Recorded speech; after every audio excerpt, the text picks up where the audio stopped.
Isa pong mapagpalang umaga sa bawat isa at isang mainit na pagbati sa ating pong mga magulang, mga kaibigan, at mga panauhin. Ngayon po ay masasaksihan natin ang pag-iisang dibdib, hindi lamang ng isang couple, kundi anim na pares po na pinagbuklod ng pag-ibig at ng ating pong Panginoon. Ngayon po ay i-welcome po natin ang ating pong mga pares, ang ating pong mga couple, kasama po ang kanilang mga magulang. Bigyan po natin ng malakas na palakpak.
Pinagpalang araw po sa ating lahat.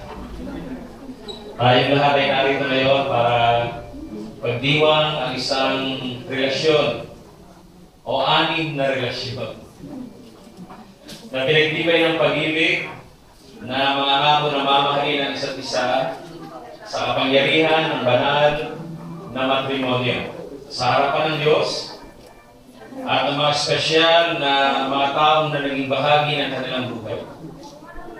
Ladies and gentlemen, we are honored to witness the beginning of a new chapter in their lives and to acknowledge the 6 couples na ang tawag po natin ay lalagay na po sa tahimik.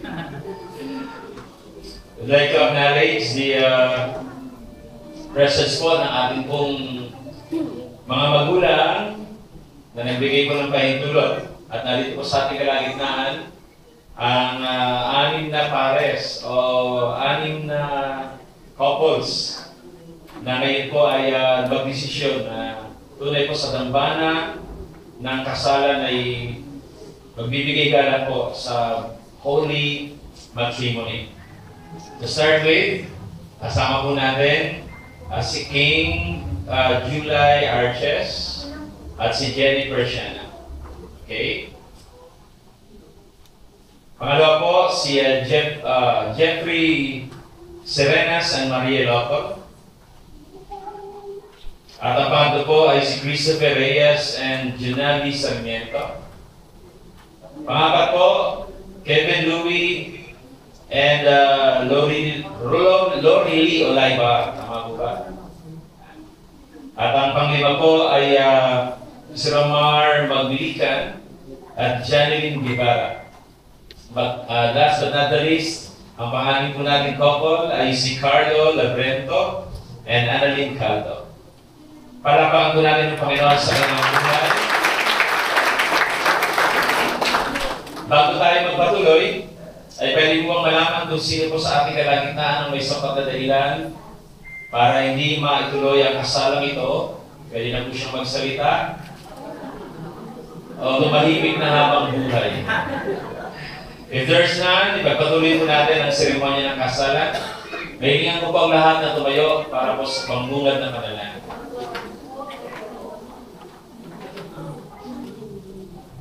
Dakilang Diyos, nagpapasalamat po kami dahil Ikaw ay napakabuti at laging nagtatakda ng panahon, tamang panahon para po sa amin at nag-akda rin, Panginoon, ng araw na ito upang ang iyong kalooban ay ganapin po ng 6 couples God na nagmamahalan at ngayon po haharap sa isang desisyon para lalo po silang mapagpala.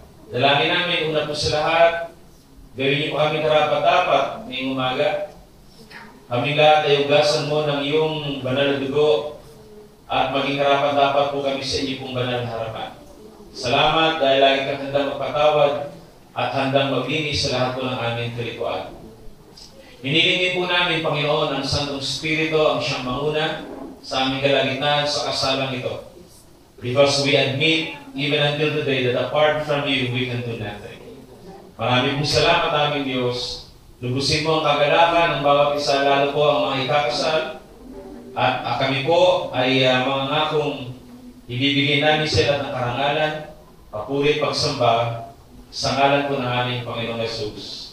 Ang lahat magsabi na namin. Amen. Lahat ay makaka po, maliban po sa mga ikakasal.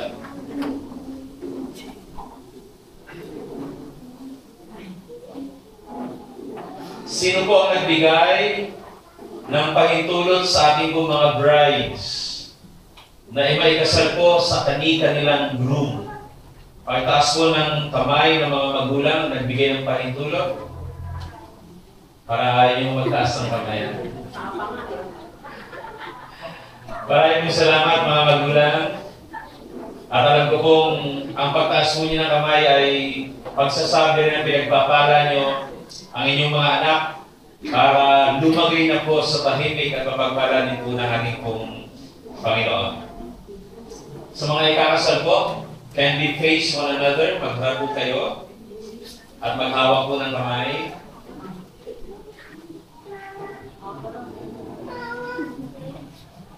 sa lahat po ng mga lalaki ikakasal,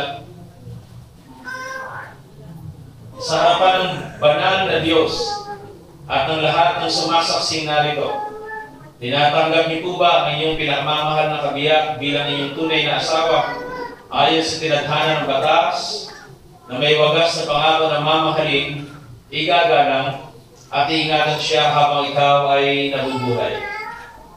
Mga lalaki kakasal, ano po ang tugon?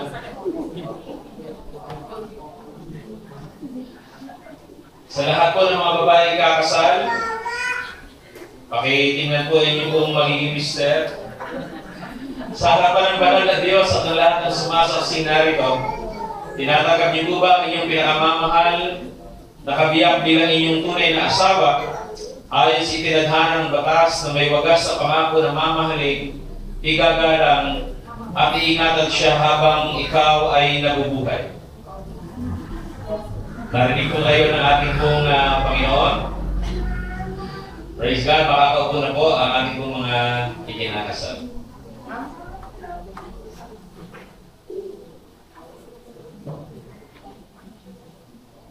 Ladies and gentlemen, marriage is a profound promise that one grows from shared moments, dreams, and unwavering support of those around you, especially the 6 blessed couples here. Today, they stand before God and before you, not only to pledge their love, but to celebrate the journey that brought them here at long last. Each of you, as dear family and friends, lahat po ng mga magulang, mga kaibigan at nagmamahal po sa kanila, ay naging bahagi ng kanilang paglalakbay.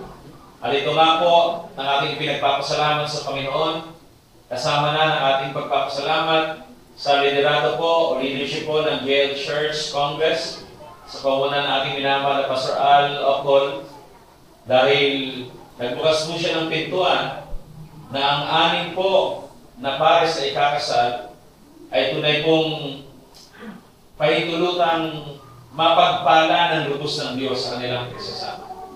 And with that, we thank the Lord for the leadership of JL Congress. Pasalamatan natin ang Panginoon sa buhay po ni Pastor Al.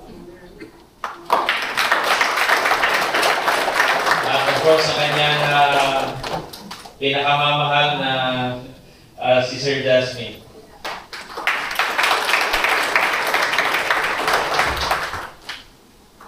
Sa Biblia po, in Matthew 19 verse 3 to 6, may binigyan po ng mundo ang Panginoon kung gaano kahalaga sa Kanya ang kasalan at kung gaano kahalaga sa Kanya ang pagsasama ng lalaki at babae ayon sa kapangyarihan ng banal na matrimonyo.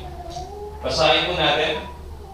May ilang Pariseo lumapit sa Kanya na humanap ng maipaparatang sa Kanya, referring to Jesus. Tanong nila, naayon po ba sa kautusan na hiwalayan ng lalaki ang kanyang asawa sa kahit anong kadahilanan? Sumagot si Jesus, hindi ba ninyo nabasa na sa simula pa'y nilalang ng Diyos ang tao na lalaki at babae? Hanggang ngayon po, hindi pa rin po nagbabago ang paglalang po ng Panginoon. Ika-5 talata, at siya rin nagsabi dahil dito, iiwan ng lalaki ang kanyang ama't ina, at magsasama sila ng kanyang asawa, at sila ay magiging isa. Hindi na sila dalawa, kundi iisa. Kaya ang pinagsama ng Diyos ay huwag paghiwalayin ng tao. Ang binasa po natin ay 3 aral ang pwede po nating mahugot sa mga tinuran po ng Panginoong Jesus na siya po ay tinanong na isang maselang issue, no? Patungkol po sa pagsasama ng kanyang nilikang lalaki at babae. At ito nga po ay pagsasama sa kapangyarihan po o banal na matrimonyo. Ano po itong mga elemento sa kasalan? Una po, ang tinatawag na the element of living. L-E-A-V-I-N-G. Ibig sabihin po, sabi ng Panginoon, dahil dito, iiwan ng lalaki ang kanyang ama't ina. Hindi po ay abandona Iiwan dahil binibigyan siya ng pagkakataon na makapagbuo ng kanyang sariling pamilya, mabigyan siya ng kalayaan na ibigay ang lahat pinakamainam para ang kanyang asawang babae ay mabigyan po niya ng panahon at pansin at magpagtayaan niya ng buhay kasama na ng paghahanda ng pagbubuo ng isang matibay at pinagpalang pamilya. The element of living. Hindi aabandona ang kanyang mga magulang.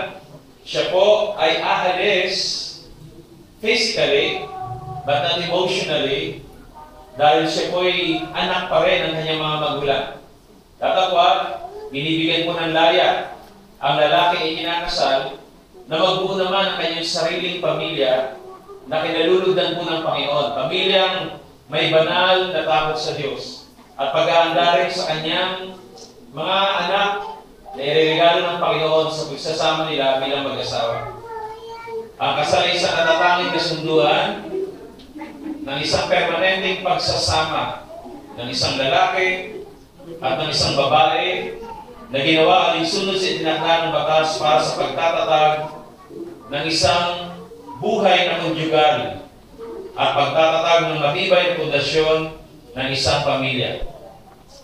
Ang kalikasan po at ang kaganapan ng kasalan ay tinadhana ng batas. At ang kasunduang ito ay hindi basta-basta napapawalan ng bisa. Ayon po sa Artikulo 1 ng ating pong Family Code of the Republic of the Philippines.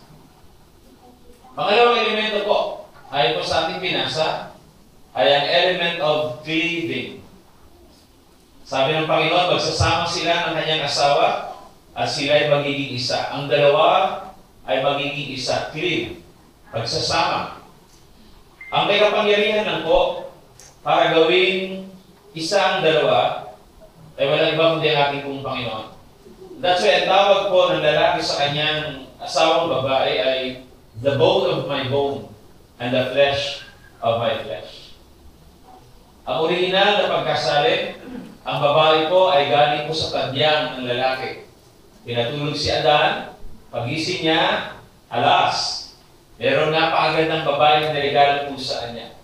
At naniniwala po ako na mga asawang babae na kinakasal po ngayon, ang pinakamagandang Eva na niregalo ng Diyos sa mga kalalakihan ito. Parang ayaw niyo.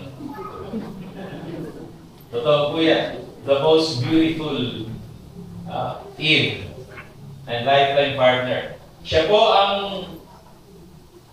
kasama niyo habang buhay. At ang kilos niya po ay hindi dalawa kundi isa sapagkat kayo po'y pinag-isa na po ng Panginoon. Nangangahulugan, papasok kayo sa isang tipan ng pag-aasawa na itinakda ng Diyos na siyang lumikha sa atin bilang lalaki at babae. At ang sabi ng Biblia, sa pag-asawa ay papasok sa isang banal na tipan.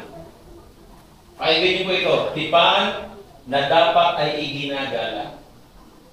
In a biblical perspective, mahalaga pong makita na ang Diyos po talaga ang nagkakasal sa dalawang nagmamahalan.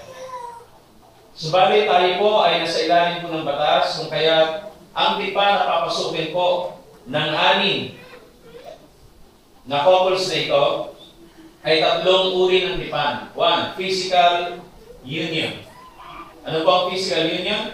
Ito po ay regalo ng Diyos sa pagsasama ng mag-asawa at ang pinakamagandang regalo sa loob po ng banal na matrimonyo o kasalan. Bilang mag-asawa ay regalo po ng a sexual relationship. That's why the two become one. Physical union. Second covenant or tipan ay tinatawag na legal union.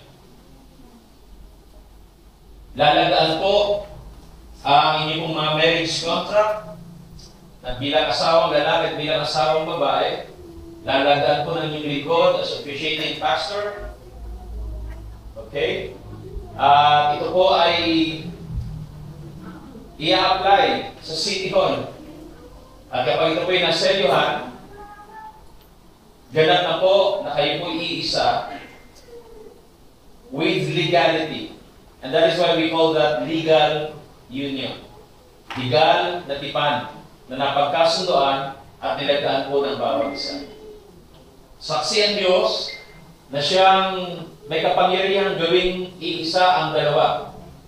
At doon tayo papasok sa pangatlong covenant or pangatlong tipan, what we call spiritual union. Ang sabi ng Biblia, ang pinagsama ng Diyos ay huwag pag-iwarin ng tao. More than the physical union and the legal union is the spiritual union where God empowers the two becoming one. At dahil ho, ang Diyos ang nagkasal sa kapangyarihan ng kanyang pag-ibig, kapangyarihan ng kanyang Santong Espiritu, kanya pong ibinigay ang warning, alituntunin, panuntunan ng Diyos, hindi ng tao. Ang pinagsama ng Diyos ay huwag pagbalin ng tao. And so it's God who unites in the Holy Matrimony. God is the very author of marriage. During creation, He instituted marriage at the Garden of Eden. At nung nakita niya si Eva o si Adan na mag-isa, sabi niya, it was not good for a man to be alone. Nung itinagda ang kasal, binigyan siya ng Eva. Ano po ang pinanggit po ng Panginoon? It was now very good. Kanina, dahil walang kasama sa buhay, it was not good for a man to be alone. Pero nung na-institute na ang kasal sa Garden of Eden, ang Diyos na nag-akda ng kasal, ang kanya pong tinuran kay Adan at kay Eva sa kapangyarihan ng kasalan, it was very good. Amen ba? So God created marriage. It was conceived and born in the very heart of God. And so we say today, it is always God's will for every marriage to be successful. Mutual love, support, and divine involvement are needed. God Himself at the center of the relationship. Dapat ang sentro ng pagsasama bilang mag-asawa, walang iba kundi ang Diyos.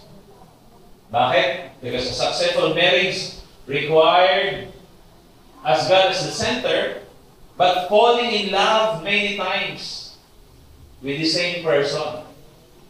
Many times with the same person.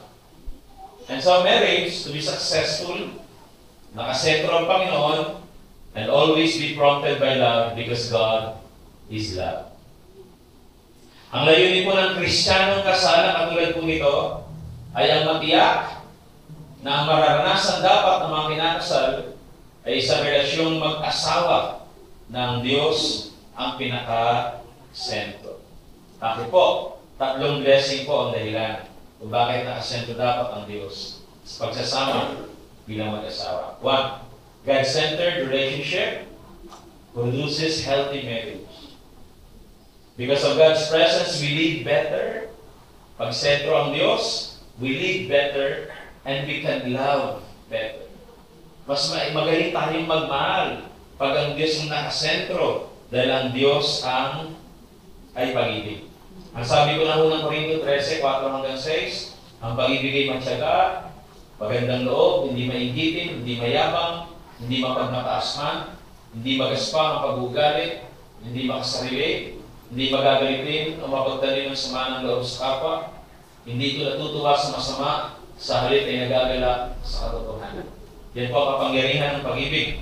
Kaya pag pinersonify daw po natin ang pag-ibig, pag pinalitan niyo ang pag-ibig ng iyong pangalan, nangangahulugan, ikaw ay matyaga, ikaw ay may magandang loob bilang asawa, hindi mainggitin, hindi mayabang, hindi mapagmataasman, hindi magaspang ang pag-uugali, hindi makasarili bilang asawa, hindi magagalitin, mapagtanim ng sama loob sa kapwa, hindi natutuwa sa masama, sa halip ay nagagala sa katotohanan. So look at this. If God is the center of your marriage, love empowers your marriage. You love better.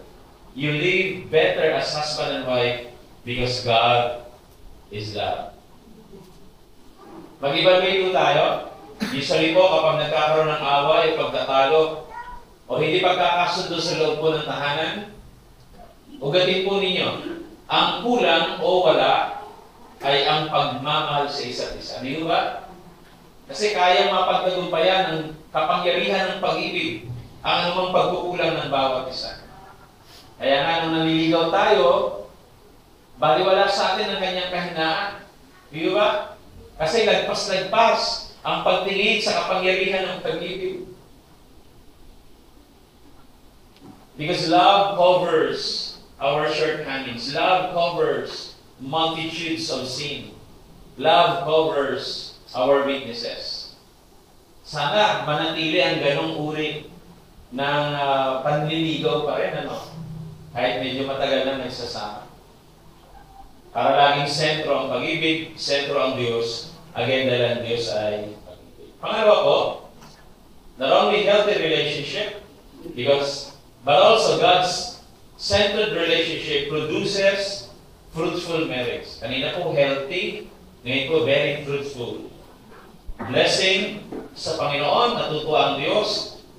Pagpapala sa bawat isa bilang asawang babae, asawang lalaki, at pagpapala sa mga taong bahagi ng ating buhay, ang ating mga magulang, ang ating mga ninong at ninang, ang ating mga anak, napapagpala din sila dahil sentro ang Panginoon sa pagsasama bilang mag-asawa, nagkakaroon po ng mabungang pagsasama. Nagiging pagpapala tayo sa marami. And so, what is this? God wants to use our relationship for His purpose and for His glory. Dahil ang pag-ibig po ay hindi selfish. It shares life. It shares blessing to others. Pero dapat to bago ka maging pagpapala, mapagpala ka muna ng Diyos bilang pinakasentro ng relasyon, pagsasama, at siya ang napapala. And last, as I close, God-centered relationship produces a successful marriage, healthy, fruitful, successful marriage that brings honor and glory to our God. Dahil siya ang may akda at may takda ng kasal, dapat siya mapangalan. And for Him to be glorified and to be honored in our marriage, dapat siya ang sentro. It is the Lord who holds and keeps our relationship from breaking. Kaya maraming kasalan, hanggang papel na lang eh. Nakakatakot po, alam niyo ba, more than 60% ang break-up ng marriage sa Pilipinas. Malaki po yun. Kaya maraming dysfunctional family. Ano po, kudus po na biktima ay ang mga anak. Bakit po kaya? Hindi nakasentro ang Diyos eh. Hindi nag-glorify ang Panginoon. Kapag siya ang sentro, siya ang nag-glorify, siya ang nabibigyan ng galang, He will hold our marriage from breaking. He will hold our relationship from all kinds of attack of the enemy because our family is always under attack. At ang magbabantay, mag-iingat, hahawak sa mag-asawa at sa buong pamilya ay walang iba kundi ang Diyos. And it becomes a successful marriage. Two people are better than one. When two people work together, they get more work done. Mas maraming nagagawa ang dalawang nagtatrabaho. Pero dalawang nagtatrabaho, pero iisa sa harapan ng Diyos. If one person falls, the other person can reach out to help. Mister mo yan, Mrs. mo yan. But those who are alone when they fall, no one will help them up. That is why, for God's perspective, it was very good to have a wife and a husband in our lifetime relationship. Amen po ba? Amen. How would a husband love his wife? Paano kaya mamahalin ng mga asawang lalaki ang kanilang asawang babae? Ganito po dapat mahalin ng lalaki ang babae. Husband, love your wife just as Christ loved the church and gave Himself up for her. Paano minahal ni Kristo ang church? Inialay niya ang kanyang buhay para sa kanyang bride. The church is His bride. At magkakaroon po na tinatawag ng banquet in heaven. Pakakasalan ng groom, the eternal groom, Jesus, ang kanyang glorious bride, the church. Pero bago niya ginawa yun, nag-alay muna siya ng kanyang buhay sa krus ng Kalbaryo para sa mga mananampalataya na naging church, His glorious bride. Ganun dapat mahalin ng asawang lalaki ang kanyang asawang babae. Ang sabi ng Biblia, in the same way, husband ought to love his wife as his own body. He who loves his wife loves himself. Para makatiyak na mahal ng lalaki ang kanyang sarili, dapat mahal niya ang kanyang asawang babae. Yun na po, sukdulan ng pagmamahal sa asawang babae pag pinagtayaan ng buhay at lakas sa karangalan po ng ating Panginoon. Mga magulang, mga kapatid, nagbigay ko ng halimbawa ang Panginoong Jesus when He gave His life to the church as a bride, and one day, as a groom, He will return also, and will also marry, makakasalan niya, the one prepared for the glorious banquet, the church. Ang tawag po yan, the marriage of the Lamb to His bride. How do we prepare for that wedding as a church? Dapat mag-alay tayo ng ating buhay sa Panginoon, magpalinis tayo sa Kanya, at maging karapat-dapat tayo pakasalan as a bride, as a church, ng glorious groom in heaven. Paano siya nag-alay ng kanyang buhay sa kanyang bride, church, ganun din naman, as a bride, magpasako sa groom, sa Panginoon, mag-alay ng buhay, sumuko, at ihandog ang buhay as a bride. Yun po ang aral naman sa mga kababaihan.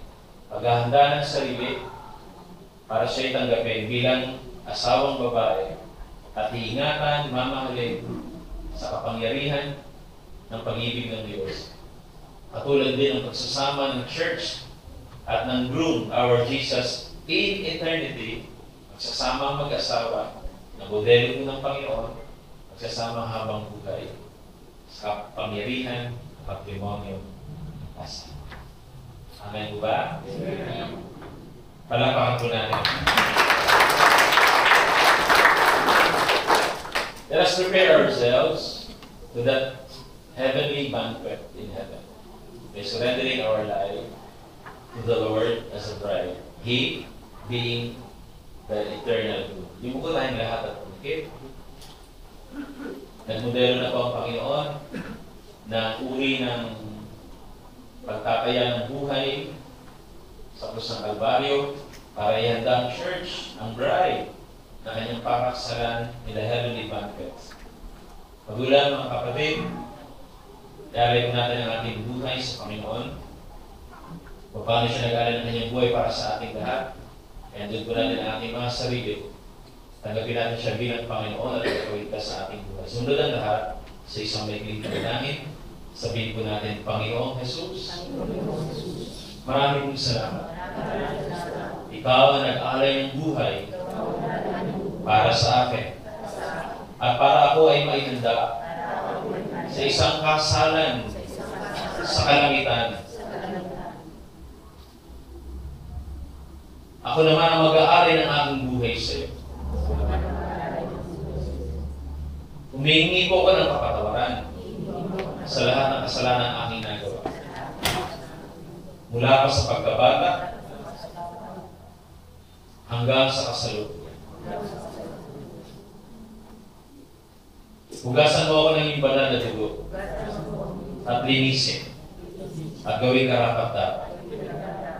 Maraming pong salamat. Ako po yung pinatawad at ngayong umaga, inaalay ko sa iyo ang aming buhay. Panginoong Jesus, kinikilala kita bilang aking Panginoon, sarili ng pagligtas, Diyos at Hari na aking buhay. Sa inyo pong mga kamay, iniaalay ko ang nag-iisang buhay na iyong iniregalo sa akin. Ito po aking dalangin sa ngalan ni Jesus. Ako na lang po mananalangin, Panginoon, maraming pong salamat. Saksi po ang kalangitan sa desisyon ginawa ng bawat isa na mag-alay ng kanilang buhay sa iyo at kilalanin ka sa kanilang buhay bilang Panginoon at pagligtas, Hari at Diyos sa kanilang buhay. Isulat mo kanilang mga pangalan sa aklat ng buhay sa langit at salamat dahil nagmana na sila ng buhay na walang hanggan at binigay mo na sa kanilang regalo ng kaligtasan dahil silang lahat ay sumampalataya sa iyo. Salamat po, Panginoon. Ito po ang aming dalangin sa ngalan ng aming Panginoong Jesus. Amen. Para bago natin natin po, Panginoon. Mahilingan ko po sa ating pong Maid of Honor investment ng kanya-kanyang couple na sindihan po ang dalawang kandila sa magkabila.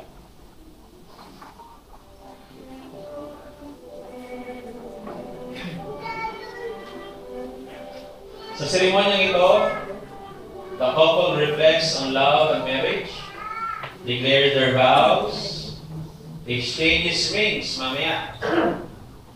And as a church institution, and witnessed by everyone, we do the proper pronouncement of the commitment of the groom to his bride. Pasindihan ako ng kandila. The commitment of the groom to his bride, and the bride to her groom, thereby making the relationship sealed by the sacredness of holy matrimony. Huwag po muna yung nasa gitna. Okay. Kung tapos na po, maraming salamat. Nakakabalik na po tayo sa ating pangulukan. Thank you so much.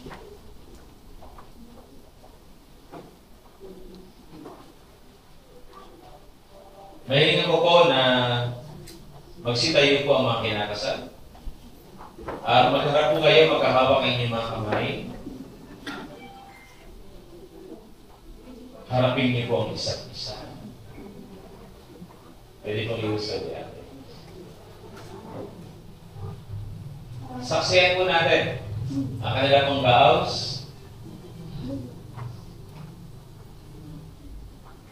Para po sa mga asawang, sa mga lalaking inakasal, sumunod po kayo. Pakilakasan po para marinig po ng babae pinakakasalan po. Pakisabi po, ako si, pakibanggit mo lang yung pangalan, ay taus-pusong tinatanggap ka at nangangako ako sa iyo. Pakibanggit po ng inyong pinakakasalan, ang kanyang pangalan. Namamahalin kita, iibigin bilang tunay kong asawa. Iingatan kita ng buong katapatan sa gitna ng kasaganaan, kalusugan at kalakasan habang tayo nabubuhay sa ngalan ng Ama, ng Anak, at ng Espiritu Santo. Amen. Mga babaeng ikinakasal, please repeat after me. Tingnan niyo po sa mata ang inyong pong pinakamamahal. Pakisabi po, ako si, your name please, bride. Ay tinatanggap ka. Pakisabi po ng pangalan ng lalaking pinapakasalan. Ako ay nangangako sa iyo na mamahalin kita, magpapasakop ako sa iyo bilang tunay kong asawa ayon sa kalooban ng Diyos. Iingatan kita ng buong katapatan sa gitna ng kasaganaan, kalusugan at kalakasan habang tayo'y nabubuhay. Sa ngalan ng Ama, ng Anak, at ng Diyos Espiritu Santo. Amen. Pakibigay po ang mga singsing.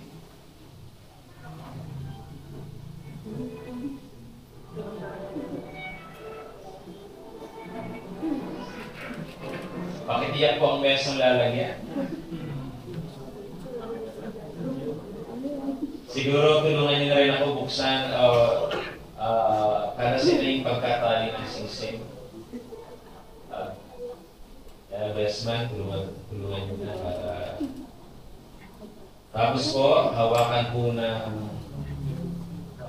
lalaki ang singsing na ibibigay niya sa kanyang asawang babae. At ganoon din naman po ang asawang babae. Ang mga singsing na ito ay panlabas at pisikal na simbolo ng isang spiritual at panloob na pagbubuklod ng dalawang puso ng ating tapat na magmamahalan. Ito po ay gawa sa metal, sumisimbolo ng katalisay, dapat maghari sa inyong pagsasama. Ito po ay bilog, nagpapahiwatig ng pag-ibig ninyo sa bawat isa ay walang katapusan. Tanggapin po ng bawat isa ang singsing na tanda ng inyong pagkilala sa pag-ibig ni Kristo na siyang dulo ng inyong pagsasama. Unahin po natin ang mga kalalakihan.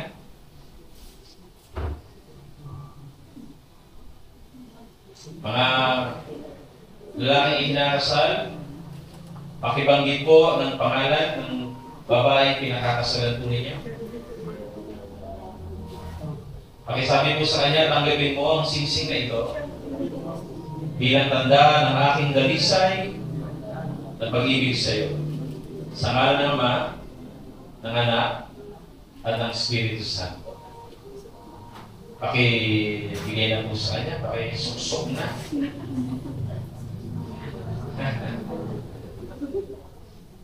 Ngayon naman po mga bride, pakibanggit po ng lalaking pinakakasalan po natin. Kanyang pangalan. Pakisabi po sa kanya, tanggapin mo ang singsing na ito bilang tanda ng aking dalisay at pag-ibig sa iyo. Sa ngalan ng Ama, ng Anak, at ng Diyos Espiritu Santo. Pakibigay na po. Tama bang Tagalog? Pakisuksok na. Wala akong makagilot na Tagalog. Pakisuksok na. Okay. Palapakan natin ang Panginoon. Nahilingan ko po yung mga groom, aalalay po dito kasi luluhod po ang bawat ikinakasal. Luluhod po. Please, luluhod po kayo. Pakialalay po ng pagbusog po ng mesa, baka hindi ko sila kasya. Okay. Mga best man natin, paglingkuran niyo muna yung mga kinakasal. Okay. Luhod po kayo. Ayan.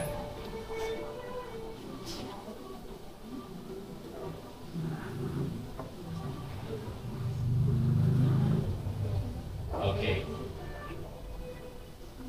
Mahiling ko po na pakilagay na po natin ang belo. Ang belo po ay sagisag ng pagiging isa ng dalawa sa pagbubuo ng isang pamilya. Inilalarawan dito ang bukal sa loob ng pagpapasakop ng babae sa kanyang asawang lalaki sapagkat siya ang ulo ng kanyang bubuing pamilya. Ang lalaki na magtatanggol at mag-ingat sa kanyang asawang babae. Ang pagpapasakop ko ay nasa ulunan po ang belo ng babae at nasa balikat naman po ng lalaki ang belo. Tanda ng pagpapasakop ng babae at tanda din naman ng responsibilidad na iniatang ng Diyos sa balikat ng lalaki. Unahin po natin muna ang belo. Ayan po, ikakabit po. Ang belo. Okay. Ayan. Sa balikat po, ayan. May ikot ba? May ayan. May partible. Yes. Pakitaas niyo pa. Recover mo tayo.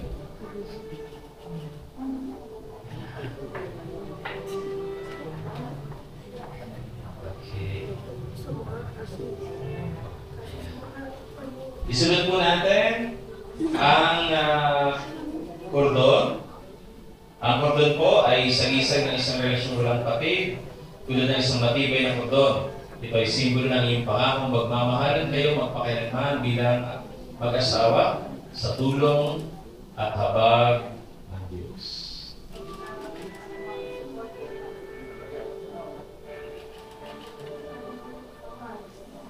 Praise God.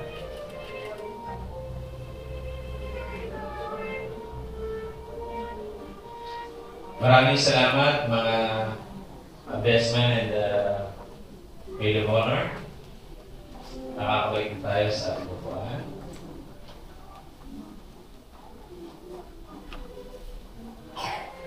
Hahawakan po ng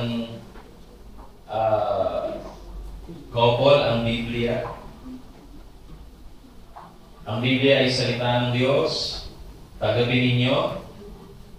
Binakalog nito sa inyong matibay at matatag na pundasyon ng inyong pagsasama. Nawa ito'y maging ilaw sa inyong tahanan. Bukal ng kalakasan at pag-asa. Gabay sa buhay at sandigan ng inyong pagmamahal.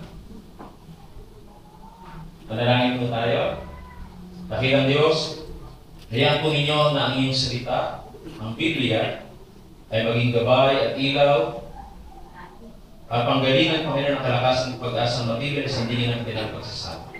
Pagsikapan po nila, Panginoon, bilang mag-asawa, na ito po ay pamuhay, ikaw ang pinakasentro ng kanilang pagsasama, at ang iyong salita, Panginoon, magiging pundasyon. Ito rin po ay turo nila sa kanilang mga anak o magiging anak, Panginoon.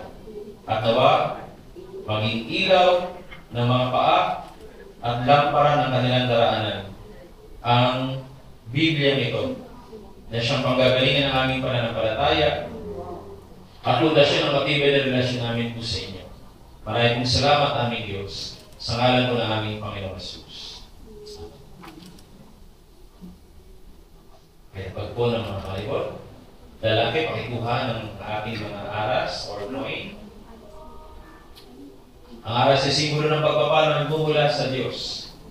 Ito po ay ibibigay ng lalaki sa kanyang asawang babae. Pakibigay. Bilang isang pangako na ang lahat ng kanyang ari-arian ay tinatangkilik ay magiging pag-aari na nilang dalawa. Conjugal. Ito rin isang pangako na mula sa araw na ito, ang lalaki na tatangkilik sa babae at buong sikap, lakas na bubuhayin niya ang kanyang asawang babae at ng kanyang buong pamilya. Tanggapin ninyo ang simbolo ng pagpapala ng Diyos. Pakihawakan po ninyong dalawa ang aras. Tayo po'y manalangin. Kailang Diyos, maraming pong salamat dahil ang langit ay magiging bukas mula sa araw na ito sa pagsasama, Panginoon, ng mga ikinakasal. Magiging pagpapala po sila sa maraming tao habang sila pinagpapala mo. At dahil ikaw pinakasentro ng kanilang pagsasama, Panginoon, dadaloy ang mga pagpapala na walang sukat kalagyan. And they could also be a blessing to their children and to the relatives and to their loved ones of God. Lord, bless them exceedingly and abundantly and even beyond their capacity to think and pray, according to the working power of the Holy Spirit. In Jesus' mighty name. Let the heaven be open from this day forward. In Jesus' name we pray. Amen and amen. Praise God. Darako tayo sa Holy Communion.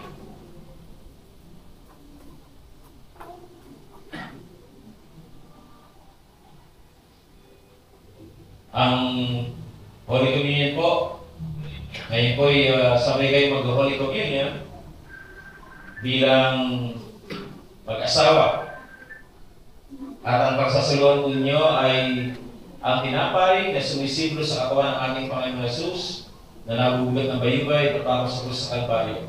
Ang juice, yun naman po ang sumisiblo sa banal na dugo ng ating Panginoon Jesus na tumigis upang tayo po ay makatawad at malinis sa lahat po ng ating mga kasalanan.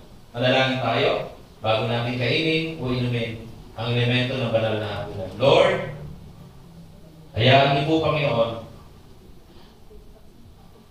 na ang lahat ng benepisyo ng krus sa Kalbaryo ay maranasan po ng asawang lalaki at asawang babae. At maranasan po nila, Panginoon, ang extra bonus of blessing God na sa panahon sila ay nagkukulang, dadaloy po ang benepisyo ng krus ng Kalbaryo, the benefits of the cross, the provisions, and even the protection of God. And Lord, naniniwala po kami, hahabulin sila ng mga pagpapala na walang sukat kalagyan. At alam namin, Panginoon, ang matibay na pananampalataya ay siseryohan mo habang ginagawa po nila bilang mag-asawa ang ordinansa ng banal na hapunan. Lord, sanctify the bread, symbolic of your body, bruised, broken, and crucified at the cross of Calvary. Sanctify the Jews, symbolic of your holy blood, shed, with the shedding of the blood, there is no remission of sin. This we ask in thanksgiving in Jesus' name. Amen. Pagsaluhan po ng lalaki babae ang mga elemento ng banal na hapunan. Kain po muna yung tinapay. Okay. At inimin ko ang juice.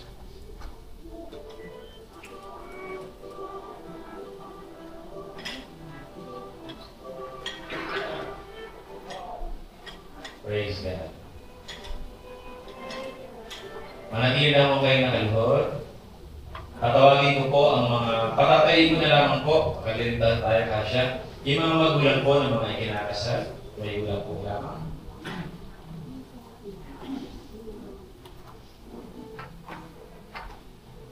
Okay. Kasama po ng mga ninong at ninang ng mga kinakasal. Hindi ko po alam paano tayo, siguro po, usod niyo po ng konti ang chairs. Yan, malapit po. Yung chairs na po na chairs. Okay, yan. Para makalapit po yung mga parents. Yan. Sa kanila mga anak. Okay. And I would like to ask for the presence of Pastor Al, because we will anoint the couples with anointing with oil. And papanalangin po natin sila. Lord, sanctify the oil, symbolic of your Holy Spirit. And we ask God for His presence and power of the Spirit of God to bless and sanctify every couple today as they present them to you, God, in Jesus' mighty name. Praise. Hawak lang po ng kamay ang mga kinakasal. Anoint this couple, God, in the name of Jesus. Let them receive the Holy Presence, power, and the person of the Holy Spirit. In Jesus' name. Lord, anoint this couple, God. With your power, your presence, and person of the Holy Spirit. Lord, bless this couple as you anoint them, God, with your presence, with your power, with your person, oh God, blessed Holy Spirit. Lord, let release your presence, your power, your Son, of blessed Holy Spirit. Let them enjoy all that will come from you. Bless them. In Jesus' name. Anoint this couple of God. The Son, of presence and power of the Holy Spirit. Release your blessing. Anoint this couple of God. Your presence. In the name of Jesus. Let them be covered always by your blood and by your goodness. In Jesus. Ituon po natin ang ating mga kamay sa mga kinakasal. Lalo po ang mga magulang at ang mga ninong at ninong.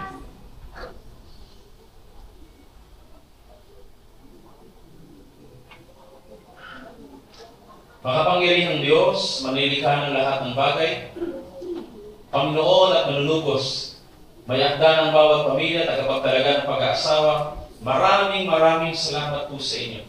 Sa araw na ito, ang aming pong mga kapatid na sobrang minamahal, Panginoon, ay nagpasyang tanggapin ang kaloob ng pag-aasawa. Hinihiling ko po sa 6 couples na ito, na ikinakasal mo ngayon, hinihiling ko po na silang lahat ay pagpalain mo, Panginoon. Tulungan po silang maingatan ng kanilang pangako sa isa't isa. Gabayan mo sila sa kanilang araw-araw na pamumuhay upang hindi sila magkamali sa landas na kanilang tatahakin. Balutan mo sila ng iyong kapangyarihang dugo, yakapin mo sila ng iyong pag-ibig, ilayin mo po sila sa anumang sakuna at kapahamakan. At habang sila po ay nagsasama, mula sa araw na ito, putulin mo po ang anumang sumpa ng henerasyon ng sakit at karamdaman, maging ng kahirapan, maging ng pagkakahiwa-hiwalay ng mga pamilya. Putulin mo ang sumpang yun, Panginoon. Dahil sa Kristiyanong kasalan, ikaw ang sentro at ikaw magbubuo ng isang pamilyang may banal na takot po sa inyo. Regaluhan mo po sila ng mga subling na magsisilbing hiyas at korona ng kanilang pagsasama bilang mag-asawa. Pagpalain mo po ang bawat gawin ng kanilang mga kamay. Open the windows of heaven, God, and pour out blessings after blessings that there will be room enough to contain it, Lord. Kaya ano po, ng pamilya ka nang bubuin isang huwarang pamilya, ikaw ang Panginoon, at sa ilamang lubos na umaasa. Tugunin mo rin po ang kanilang mga pangangailangan sa araw-araw, upang lalo po nilang mapatunayan na ang Kristiyanong pagsasama ay isang pinagpalang pamilya. Father God, in unison and we agree, by the grace of our Lord Jesus Christ and by the power of the Holy Spirit, right now, effectuate a genuine spiritual union. Make the two become one, O God, right now, and raise the miracle of matrimony, as you have said in Matthew 19, verse 6. What God is doing together, let no one separate them. Join them together as one in the name of Jesus. I pray for every husband to be a loving, faithful, patient, and hardworking. Mapatunayan po ng bawat asawang lalaki ang kanyang sinseridad sa pagmamahal at katapatan, at manatili siyang tapat, manatili siyang mapagmahal sa kanyang kabiyak hanggang sa iyong pangalawang pagbabalik. Dalangin po sa bawat babaeng kinakasal. Teach them, God, to be submissive wife and release upon her the spirit of submission and insight. Kapangalagaan din po ng asawang babae ang kanilang pagsasama sa panalangin. Release upon her the spirit of counsel and intercession, God, at makatulong siya sa ikatatagumpay ng kanilang pagsasama bilang mag-asawa sa ngalan po ng aming Panginoong Jesus. Lord, bless every parents of these 6 couples, God. Sila po ay nag-release ng pagpapala para may kasal, Panginoon, aming mga kapatid, kasama ng mga ninong at ninang, Panginoon, bilang mga pangalawang magulang. Magpatuloy din po ang kanilang pagiging pagpapala habang sila po nagbibigay ng payo, nagbibigay po ng tulong, at nag-aabot po ng kanilang buhay sa kanilang mga inaanak sa ngalan po ng aming Panginoong Jesus. Maraming pong salamat, Panginoon. Ngayong araw na ito, sinelyuhan mo ng iyong kapangyarihan. Tunay nga po ang dalawa ay naging isa. Tatanggap namin ang spiritual na tipan. Ikaw ang nagkasal, and we declare today, God, it is very good. In Jesus' name we pray. Amen! Palakpakan po natin ang Panginoon. Baka ako, sagitan ko, huwag muna kayong umalis na po. Habang nakatali pa kayo, hingi ako ng tulong sa mga staff natin kasi pipirmahan ng mag-asawa at sertipiko para wala nang kawala si Mr. talaga. Pakihawan po ng ng mesa para maayos po. Okay?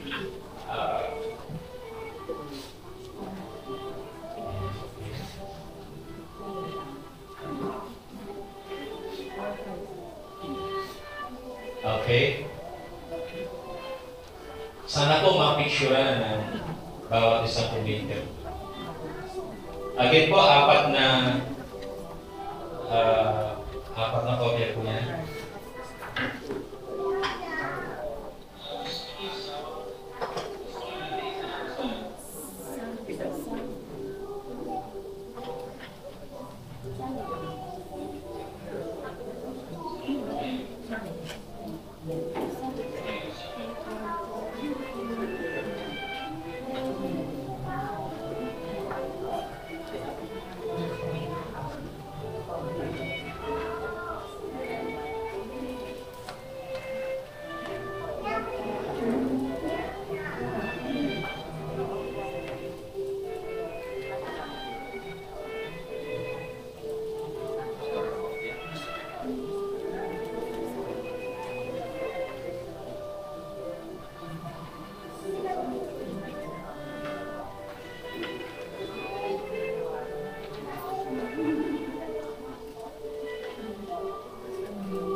Legal union.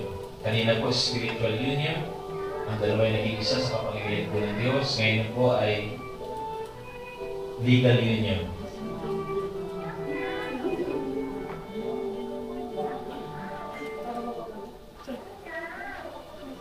Praise God.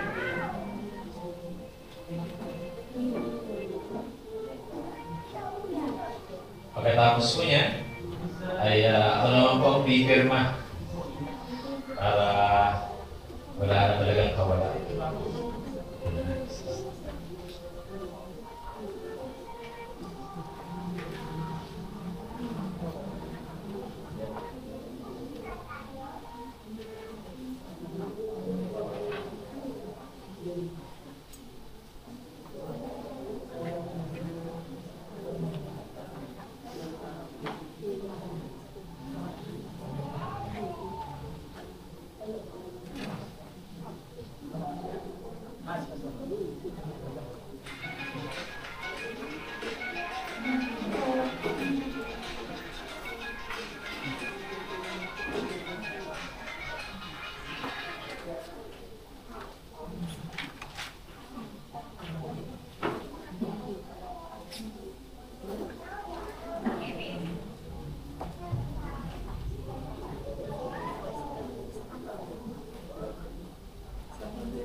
Praise God. Palakpakan po natin ang Panginoon. Hiningan ko po, makakaupo tayong lahat. Hiningan ko po ang ating pong mga best men and maid of honor to take off the cord and the veil. Tanggal na po ng kordon at ng velo.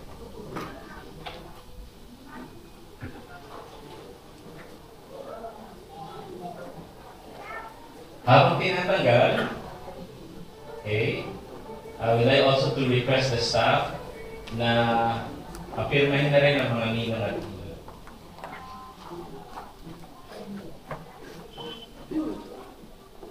Okay.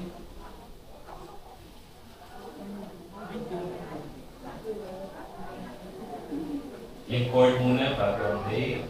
Ang cord, please. Yung cord.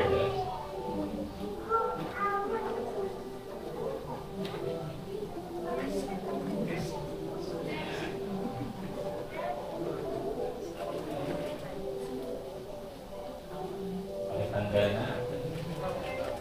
Makakaupo na lahat ng mga itinasal. Take your seat. Habang ang inyong mga ninong at ninang ay umipirma naman sa kanila pong mga pangalan dito po sa certificate.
Alam ko kung mainihandang mga personal vow ang mga mister sa kanilang misis at ang kanilang misis sa kanilang mister. Pero ito po ay babasahin po ninyo during your reception. Okay? Meaning po, bago yung magtuloy-tuloy ang inyong reception, bibigyan niyo po ng prioridad. I-present kayo mamaya sa inyong reception. And then, isasabihin po ng mister ang kanyang vow sa kanyang wife. And vice versa, ang kanyang wife, sasabihin naman ang kanyang vow sa kanyang mister. Okay, mamaya po. Kasi iba-iba yata kayo ng reception. Okay. So mamaya po. Para nakasentro po sa inyo yung programa sa reception.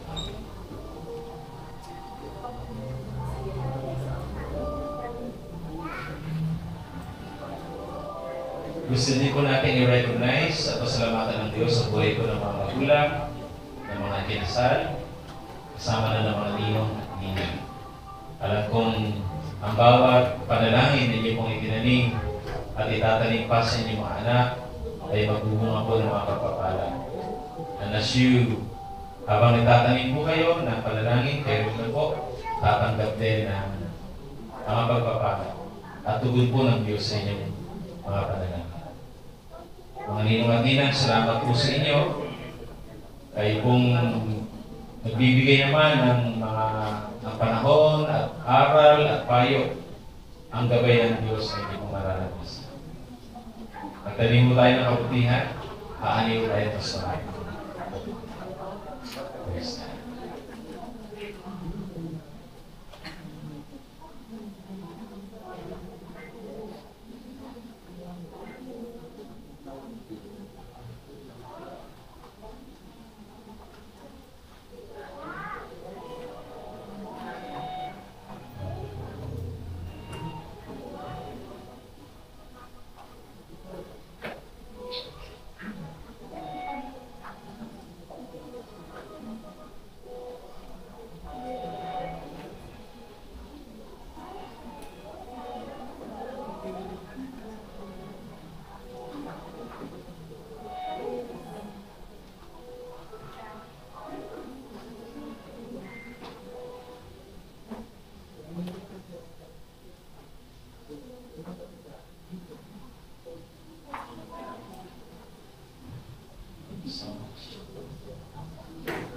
Praise God. Ngayon mo po ang mga ikinasal na tumayo. Maghawak kayo ng kamay.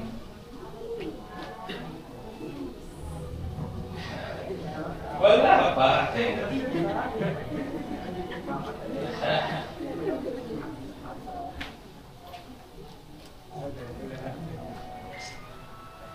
Magharap kayo.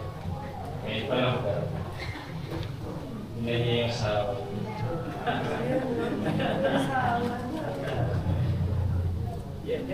Ladies and gentlemen, with so much joy and with a grateful heart, of course, and as per authority vested upon me by the Republic of the Philippines and the Church, Jesus Lord Church Worldwide, your officiating pastor, Reverend Pastor Emmanuel Frontuna, proclaim and declare that you, mga husband and wife, babagitin ko yung mga pangalan.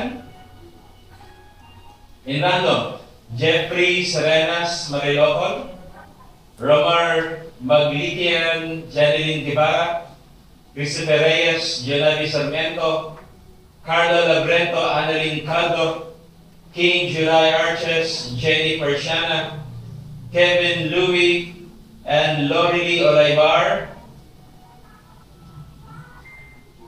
I declare before all the witnesses and before God, you are now all husband and wife. Tandaan ninyo, ang pinag-isa ng Diyos, hindi pwede pagwalin ninyoman. Naway pagpalain kayo ng Diyos at ingatan, kahabagan, at kayo'y subaybayan. Naway lingapin niya kayo at bigyan ng kapayapaan habang kayo nagsasama at habang kayo'y nabubuhay. Husband, you may now kiss your lawful wedded wife. Matagal to dahil isa-isang bubuhanan. Makakapaghintay kami. It's your turn. Ano ba? Wait, just a piece. Mga tagpa 5 minutes siguro ba? You may, husband, ulitin ko, husband, you may now kiss your lawful wedded wife. Ayan o. Wala pa tayong mga kamay para sa kanila.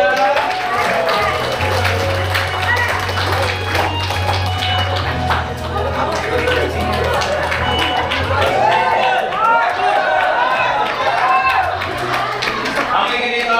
Bukuhanan po ng isang siya.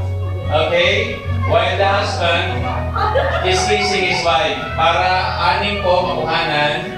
Okay? Again! Husband, you might kiss again! Your love wedded wife. Ayan po, para isang buha. 1, 2, 3. Go!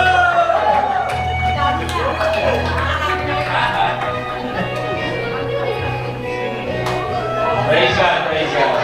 Okay na po, okay na po. Tara po tayo sa pag-sindi po ng unity candle, husband and wife.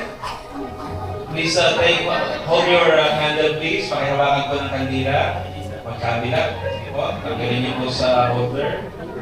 Pwede niyo pong tanggalin sa holder kung kaya yan. Pakinig po na kayo mabuti bago niyo po sindihan.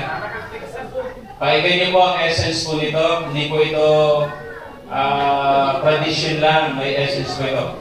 Light symbolizes the light of God. At katulad din po tayo bilang mga mananampalataya naging ilaw at asin ng sanlibutan. Isang araw, yung ilaw o liwanag ni Mr. maaaring nga dapat mamamatay. Pakihipan nga mga Mr. ang inyong apoy, pakihipan nyo, pakipatay. Ayan. Pakipatay po. Sisindihan po, andyan ang mga wife nila para sindihan at lumiwanag uli ang buhay. Ayan. Pero minsan, mawawala ng pasensya, tao lang, may kahinaan, aanggapan daw, baka minsan mawala rin ng liwanag ni Mrs. Pakipatay nga ang inyong ilaw, mga Mrs. Ayan. Pero huwag kayong mag-alala, may Mr. Naalalay sa inyo para ilawan din kayo. Ayan. Ngayon po, pakisindihan ang inyong pong unity candle. Symbolic of the Holy Spirit.